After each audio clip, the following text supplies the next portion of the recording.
It's now semifinal time here at the Standard Super League. I think our match is ready. I don't. Great. Sounds like our match is ready. We've got Jerry Thompson running a Jeskai mid-range deck against Brad Nelson, who is on Abzan aggro. It's like pretty reasonable draws for both players here in the first game. Oh yeah, and I really want to see Gerry. It's going to be hard to do this against Brad's hand of Thoughtseize Bioblade, but I really want to see Gerry combine Roast and Soulfire Dragmaster. I love that combination. Anytime you gain more than just like two to four life off Soulfire, it just sounds awesome. Like just Draconic Roar with Soulfire Grandmaster, Roast with Soulfire Grandmaster. I mean, these are what you want. Gerry is on the play here, which is nice. It's so funny that these are aggro decks, and all the aggro decks have 10 tap lands in them. It's just like this is the format.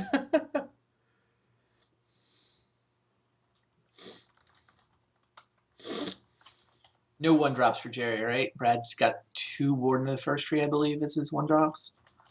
And Thoughtseize, obviously. Yeah, and someone in the chat asked if Owen was a good person to talk to for a new player. You know, Owen is great if you go up to and talk to him at a Grand Prix, he's always like very polite. He's a fun dude to talk to. He's very droll. He does come off as like, you know, very matter of fact. But honestly, I've never seen Owen be rude to someone who comes up and talk to him. So I would not worry about that if I were someone. It's an Abzan charm off the edge of Brad's hand there. And here is the Thoughtseize. Yeah, it's... What do you take here? The Roast? I imagine Roast is the card... Well, you know, given that Gerry's hand has 2 counterspells in it and you have a Sorin, I could see... The thing is, you don't have to take Stratus Dancer because a morphed Stratus Dancer, first of all, can't come out next turn. Well, there goes the Stratus Dancer. My thought was that maybe Brad would just worry about Bioblighting it, but it is maybe very risky because if you... I guess the thought here, and I kind of like it, is that if you don't take Stratus Dancer and Gerry just waits till 5 mana, then you're kind of getting destroyed by it. So that seems reasonable. Roast actually doesn't seem like a huge threat, and you do have Bioblight for the Soulfire Grandmaster now. So even though all of their cards match up well, Brad has Abzan Charm to go ahead and pull ahead here. And I think that Brad's gonna, you know, knowing about Disdainful Stroke helps a lot. Anafenza not actually like an insane draw. It does mean that Brad can just play Warden, have Bioblight to cast on Soulfire Grandmaster in response to Roast. Next turn, play Anafenza knowing that it can't get Disdainful Stroked here. Getting information from Thoughtseize is, I don't know, sometimes overlooked, but it's a big deal, especially with players that are sort of this good and understand all the interactions and can kind of look ahead that many turns. Yeah, and it's kind of interesting that a lot of standard decks just have these cards that all match up very well, and there's just tons of trading, and so that's like another reason the Abzan aggro deck's great. I mean, we keep saying it, but like it gets to play Abzan Charm as a good removal spell that also just lets it win the card advantage war here. And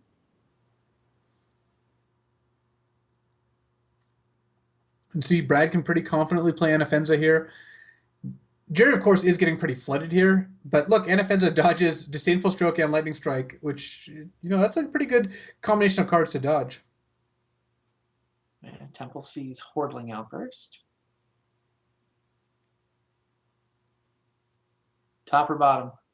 I would probably keep it, and my plan is to trade Lightning Strike plus Hordling Outburst for Anafenza. It's not like a wonderful plan, but I think it's a plan. Man, and there's Siege Rhino. Yeah, Brad's ahead on cards here. I mean, he can play one of his 4-drops knowing it's going to get countered, but you can't just hold your 4s. It's not like Brad's going to be able to play 2 in the same turn, and it's not like he's the Thoughtseize incoming. So just playing Sorin and then having it countered, then playing Siege Rhino makes sense to me.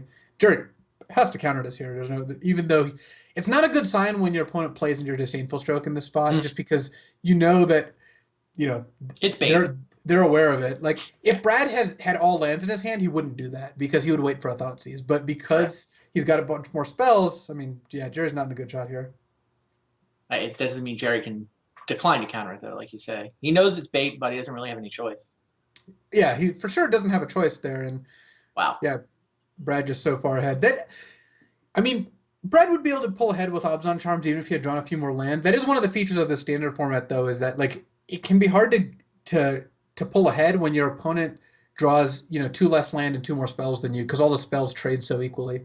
But Brad has Obzon Charms, so he would have been able to mitigate that to some degree. Down comes Siege Rhino. And we talk a lot about all the different flavors of Abzan, but one of the things they all have in common is the Siege Rhino. Definitely one of the most efficient cards in Standard right now. Or just almost ever. Like I remember when I first saw the Siege Rhino, I'm like, all right, I guess this is where we're at these days. You paying 4 mana for a 4/5 trample that drains them for 3. It's not like it's Jace the Mind Sculptor or Skull Clamp or anything. I mean, No, but you're naming cards that got banned. no, like that's kind of my point. I believe it is the best card in Standard right now, but as best cards in Standard go, it's not like historically overpowered. It's No. just very good.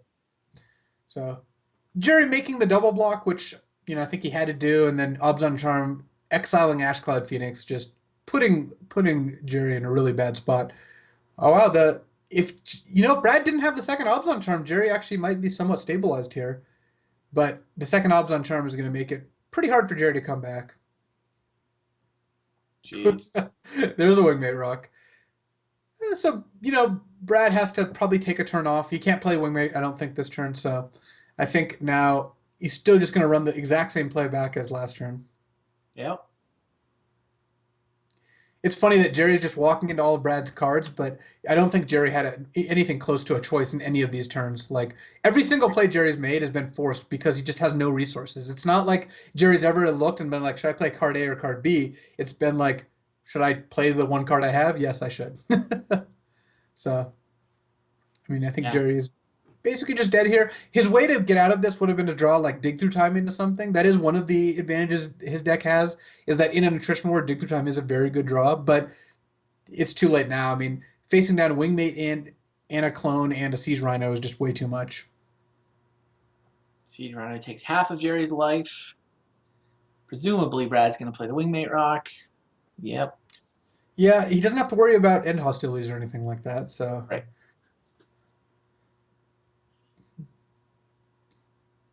Stoke the Flames. We almost did it. All right, Brad Nelson up a game. Obzon aggro. Now, I was having this conversation with Marshall at the last Standard Grand Prix, the Grand Prix Toronto 2 weeks ago.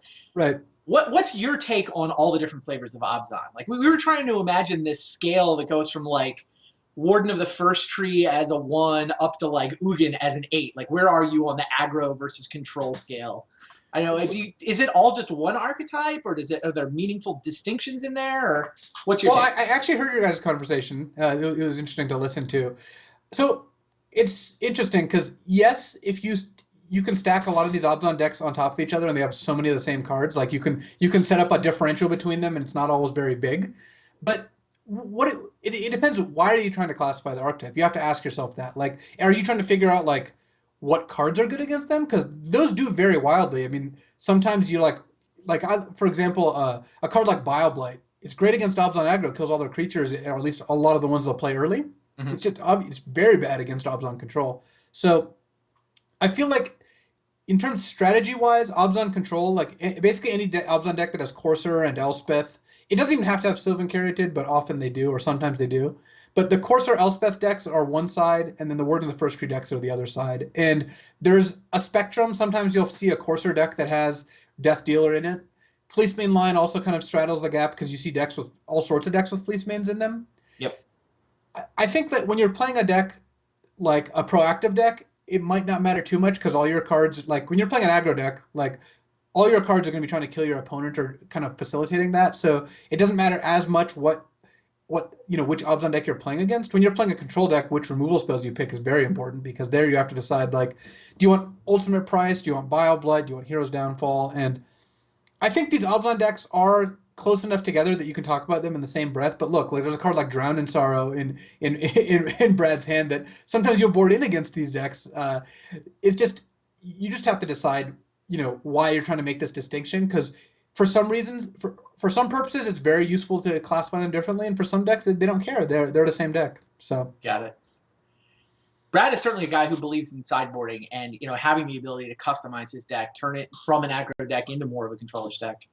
Yeah. He's a big believer in thinking of decks as 75 card deck rather than 60. So that Drown, that seems like him kind of changing roles here, right? Yeah, and again, you have to remind people they see deck lists at this point after round one. So Brad True. knows that Gerry has Rabble Masters and just a couple Hordeling Outbursts. So Drown and Sorrow is a very reasonable plan to bring in that case. Hero's Downfall takes out the Mantis Rider. Brad playing a bit more defensively there. He could have just played Anafenza, but decided just that killing Mantis Rider while that was an option was the safest course of action. And he's not that worried about Rabble Master since he's got Drown in his hand. Yeah, and I could see Brad casting Drown this turn instead of Anafenza. Again, the way to lose to Rabble Master is to let it let them untap with it. But Gerry's got lots of Rabble Masters, and Rabble Master does tend to outrace Fleece Mainline pretty easily here. Wingmate Rock is the card he sees with the Scribe. Which was a great card. I mean, that is kind of what you want. Though Gerry does have the option here of going Rabble Master, make a token, stoke the Fleece Main. Looks like he's just highlighted the Storm Breath. He's just going to smash for 4. Feels like if Brad was Psychic, he would have gone Anafenza instead of Drown last turn and try to get 2 Rabble Masters. Yeah, that is just so risky though. If you let them untap with Rabble Master, like it is tough. The Psychic play is often not the correct. Yeah, well, we call it the Psychic play because if you could see your opponent's hand, read their mind, yeah, but that generally is very different from like the play you should make given the information you have access to. I think in terms of mana efficiency and just playing around Brad having more removal, I like stoking here. It also does make the Wingmate play a lot worse. So now Brad's going to want to play an Anafenza before he plays Wingmate. And Gerry knows that there are some Wingmates floating around Brad's list. So Brad gets to play Anafenza. Gerry can play another Rabble Master here, or he can just play Storm Breath. Looks like Storm Breath is a slightly better play.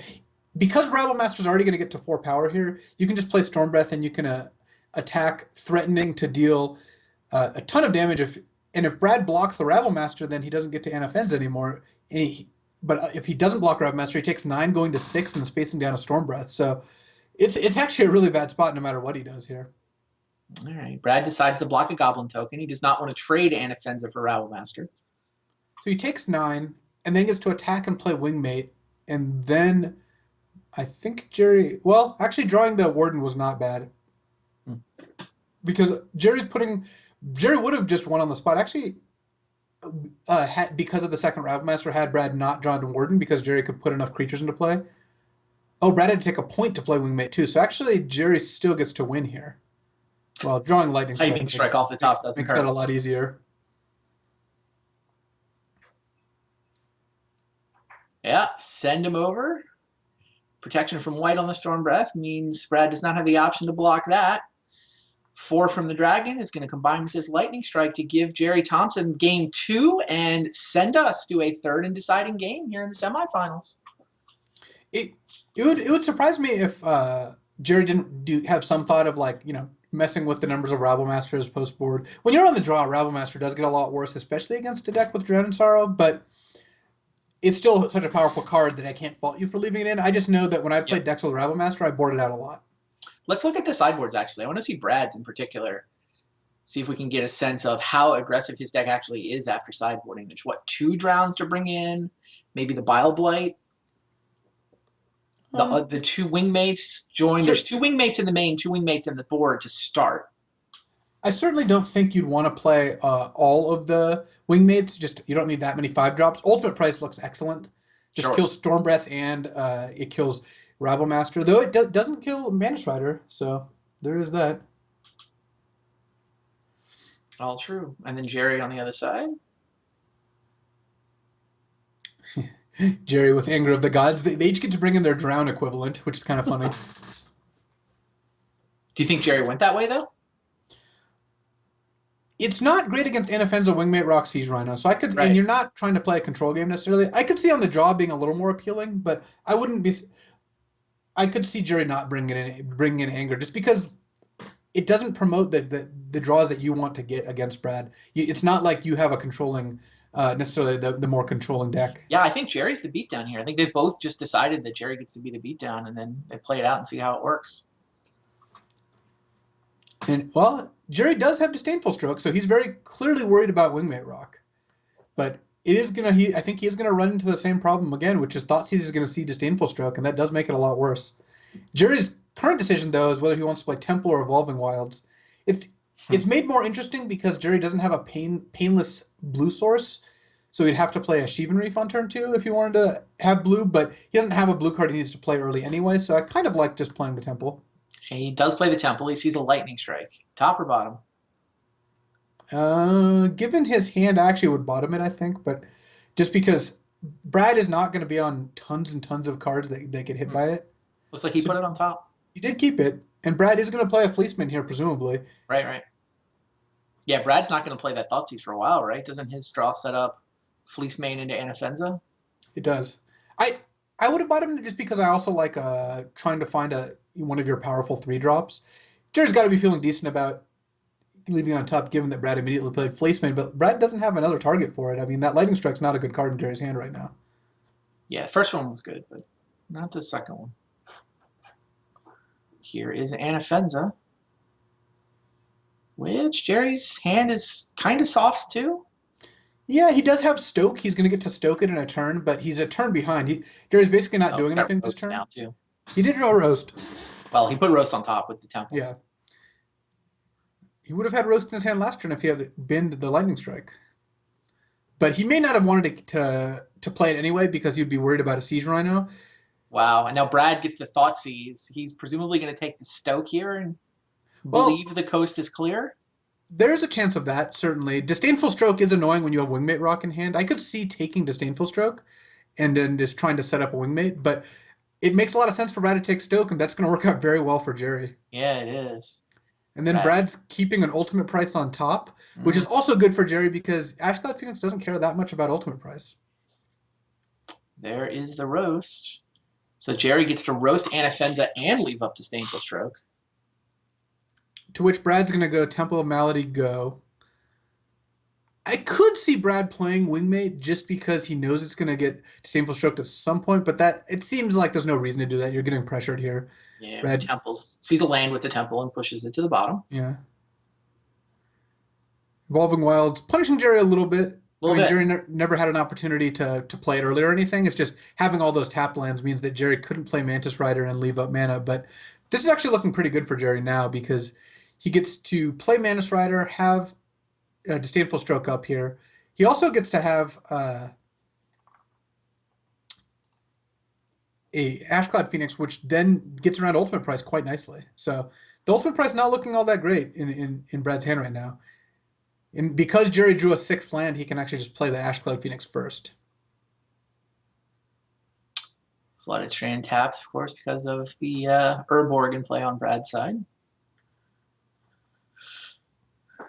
And yeah, face up Ashcloud Phoenix, leaving up Disdainful Stroke mana. And Urborg didn't come out until the turn after Jerry played Evolving Wilds. Right, right. It just came out. Brad may be in a spot here where he wants to go ultimate price into Bioblight, which Jerry can't be that unhappy about. That looks like the line. Ultimate price on the Ashcloud Phoenix. Jerry gets to bring the Phoenix back. Comes back face down, where it does die to Bioblight. But hey, that's a 2-for-1, right? That is the definition of a 2-for-1. You traded 4 mana for Brad's 4 mana and Brad's 2 cards in your 1 card. Jerry gets to scry and then attack with Mantra. So Jerry's ahead here, but he's certainly not so far ahead that, Brad can't come back. I mean, all Brad has to do is draw one relevant spell and Jerry to brick, and all of a sudden Brad might be ahead. Because Mantis Rider's starting to chip away for Jerry. Oh, but here's Fleece Main Lion. With the 5 mana available for Monstrous, we get to play this dance. Brad knows about the Lightning Strike, yes? He does. So it's kind of interesting. Jerry can keep up. Wow. All right. Did you know about that? I believe so. Did he only see the one? No, because Jerry Lightning Strike to turn 2 Fleece Main. Right. And then next turn Brad played Anafenza. Then Jerry scried Roast to the top. Then Brad thought he's seeing Lightning Strike. Yeah, that's what I thought too. He saw that road. He did see that one.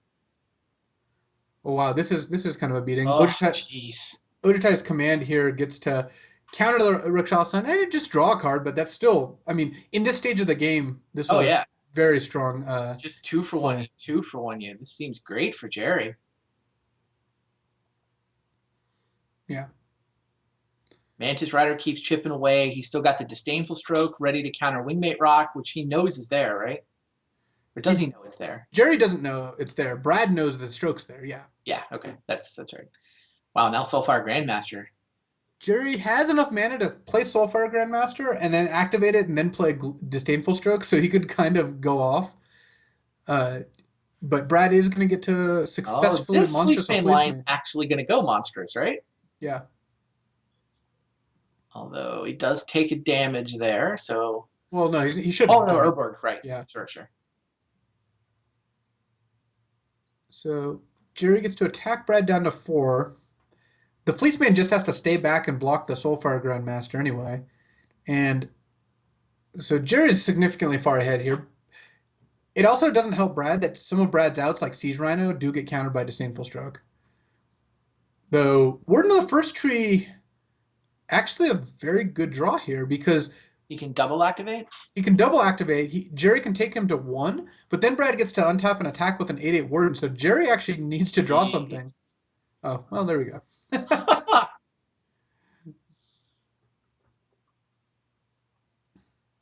I mean, Lightning Strike's pretty good when you draw it there. Gerry could buy it back, but he doesn't necessarily need to. I guess you might as well. Brad, there aren't a whole lot of things Brad could have. You could just pass, but there's just so few cards Brad could have to get out of this that you might as well just go for it. Yeah, it looks like he is going to set up the buyback with Soulfire Grandmaster. So Gerry gets the next spell, comes back to his hand. Or the game could end before that. Yeah, Gerry is not going to gain life off this. Your face. Or not relevant life, at least. And Brad looks at it, but Gerry Thompson through to the finals. His Jeskai deck looks pretty good, yeah? Yeah, I mean, Jeskai, I don't think it's been like that bad of a deck. I think part of the weakness is that I don't love playing it against the kind of like bigger Abzan decks, but it's certainly, it's got a lot going for it. I played it at Grand Prix earlier this year. Okay. Yeah, no, I know that coming out the very first Pro Tour, Pro Tour Honolulu, the Khans of Tarkir Pro Tour, Jeskai was all the rage, but it feels like it's just faded and disappeared ever since Dragons came out. Yeah, there haven't been a lot of Mantis Riders running around or flying around, as it were. Now, has something happened that makes Mantis Rider suddenly good? Is it like is that matchup good? If it's good against Abzan aggro, that might be enough to come back. I don't think that matchup is particularly great for Jeskai. It's not horrible, but Jeskai has a decent problem with Siege Rhino. Siege Rhino is an annoying card for it. It just goes over the top of a lot of what it's doing, and then it's hard for a lot of its burn spells to interact with. You don't really want to play a ton of roasts because that card's dead in enough matchups, but certainly Jeskai has the tools to be good. It's like, even if it's not a tier 1 standard deck, it's like a tier 1.5 standard deck. It's hovering on the fringes of just being one of the best decks. All right, let's look at where we are, and we'll try to bring Gerry in to talk to him about this deck. There's the bracket.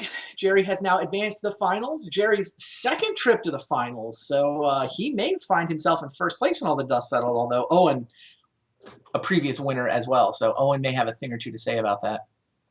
Yeah, and Owen and Gerry are in pretty good shape in terms of league standings now because, they're still in the tournament right now, and the previous winner, Paul, has, besides the 1 win, 2 first-round losses. So there's a lot of points up for grabs among the guys who already have a good amount of points. It is going to be a cut to the top 3 at the end of the season. So we do 8 weeks of these single elimination tournaments, add up the points. First place is awesome. First place is a bye straight into the finals. And then second will play third in a best 3 out of 5 matchup where they're actually using unified standards. So build 3 decks, only 4 copies of each card in standard across the 3 decks, however you want to think about it. They have to be legal if you stack them on top of each other.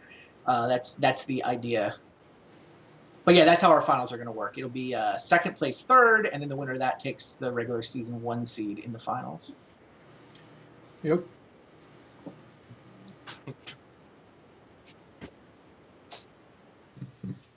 All right, so try to get Gerry in for a quick. Hey, Gerry, how's it going? Oh, it's going well. How are you guys? Good. Doing pretty well. All right, tell us about the deck. What's the theory? What's the strategy? How did you wind up playing this deck this week? I beat this guy in the finals of the Mox, and his deck looks sweet. So I made just small cosmetic changes, but I don't know. Seems pretty good. Well, so this is the deck that you defeated to win the Mox Monthly Championship? Yeah, and he crushed me pretty easily in the Swiss, and then the games in the finals were pretty close, but he has a lot of weird stuff going on. So just like the Stratus Dancer's main, the Ojutai's Command Soulfire Grandmaster interaction, just like lets you play a pretty long game without having to devote slots to things that cost like 6 mana. How close is this to the deck from the Mox runner-up deck? I have like a roast instead of something, Okay, basically. And then like the mana base is a little different and the sideboard's a little different. So it is not that far off. cool. Yeah, this deck looked pretty well positioned against, Cunio's deck. Any deck that's like trying to play a bunch of counter spells, this deck looks pretty good against. Yeah, for sure. And I thought this might be the week that like people start trying to normalize too. So like Cunio going back to blue eye control was not really a surprise for me, and that was like definitely something that I thought would probably happen. But I guess from the looks of things, like people are still doing some kind of crazy stuff. But like Yeah. Brad's playing Raptors playing what in his heart is his A deck. Just dude loves Jeskai. So I don't know. This deck looked good, and I have not been disappointed so far. I think it's fair to say people are normalizing a little bit. We do see a couple of control decks this week. Andrew on blue-white, for example. Brad's and aggro is pretty straightforward as well. I think that's a pretty good read. I will say the monthly Mox is worth dwelling on. That is a big tournament that you won last weekend, right? So by winning the monthly Mox Championships, that comes with an invitation to the Magic Online Championships. That is a $100,000 tournament that happens once a year. It is only, 16 players get invited to the thing. So that's a big game. Congratulations on that. Yeah, thank you. It is really sick, and I think it hasn't really sunk in yet. Like, I also get a Pro Tour invite, which is huge because I kind of need those. And the 2014, so like this one doesn't happen for like a year, so I have like a year to kind of like build up to this thing. So it hasn't really set in yet, I don't think. But the Pro Tour invite is definitely a big game. Awesome. What do you think? What do you think you're going to play in the Mox? Hard to say. At one point, I did have some insider information as to like what cards were coming down the pipeline. That is not the case anymore. So no, we're well beyond that part. Yep. Yeah, so like you mentioned, just so folks know what's coming up, this weekend is actually this year's Magic Online Championships. It's the 12 monthly winners from 2014, plus like the couple Player of the Years and the couple Last Chance winners. That tournament is going to start on Friday morning. They're actually starting with Vintage. The format that's this year, awesome. Yeah, Vintage, Standard, Modern, and Draft are the 4 formats. So, and then the top 4 on Sunday, they'll play all 3 of the constructed formats in the final. So Vintage, Modern, Standard, again, to determine the winner on Sunday. That certainly, I'll be there. I mean, you're on the right channel, right? It'll be streamed here on Twitch/Magic. So definitely going to be a cool weekend for that, to watch that event. Yeah, like I said, I've talked to a bunch of the competitors about Vintage. I'm not going to name names because, but a couple of the Mox competitors have been like, hey, can you take a look at my Vintage deck? And I'm like, sure. Yeah. So that's been pretty sweet.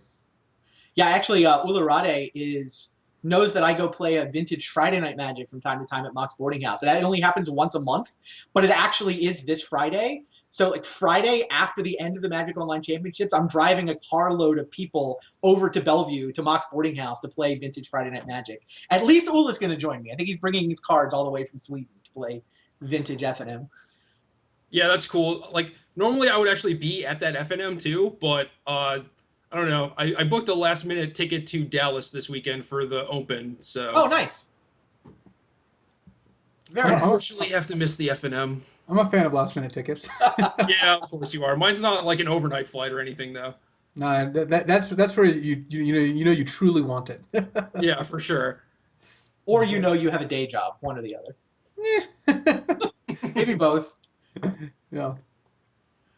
You have any thoughts on who you want to see in the finals, Gerry? Have you looked at Owen or Josh's lists at all? I looked at them briefly. I think the Dragon deck scares me most on average, like between the two, but I don't know. I also don't really want to play Jeskai Mirror against Raptors, so. So is it the mirror? Because those decks look like they're a dozen cards different to me. Yeah, I mean, I also think that from what I saw, the cards that he has in his deck are better in the mirror than mine, but I also didn't get too close of a look. That's just what it seemed like. So none of them look great for me. Yeah, Yeah, So so you guys didn't. You Jeskai guys did. Charm is pretty huge, I think. Wild Slash is pretty annoying. It's just a 1 minute answer to your 3 mana spells. Yeah, I mean, I only have 3 Rabble Masters, but I also have like the Grandmasters, which are a pretty big deal, and I don't have slashes, and he has a bunch of X2s, like the heel cutters. Yeah, his deck's pretty scary. Like Grimaz out of the board is kind of a big deal too. Oh, sure. 2 more Wild Slashes hanging out in the sideboard as well. You guys didn't talk about these decks at all. You just happened to both wind up with Jeskai. Yeah. Yeah, I basically don't talk to anyone that's in the Super League except for this weekend. I happen to be at Todd Anderson's surprise birthday party, so I'm in Roanoke right now. I'm in like Brad and Tom's basement, so like the subject of like, oh, what are you going to play this weekend came up a few times. So It's not. You're not being very kind to the host then, knocking Brad out in the semis. yeah, well, he has beaten me enough in tournaments, like real live tournaments that have had like a lot on the line. So if I can get him. Fair enough. All right. Well, thanks for hanging out with us, Gerry. We're going to take a real quick break. We'll be back momentarily with semifinal number 2, where it'll be Josh Utter-Layton against Owen Turtenwald. Stay tuned.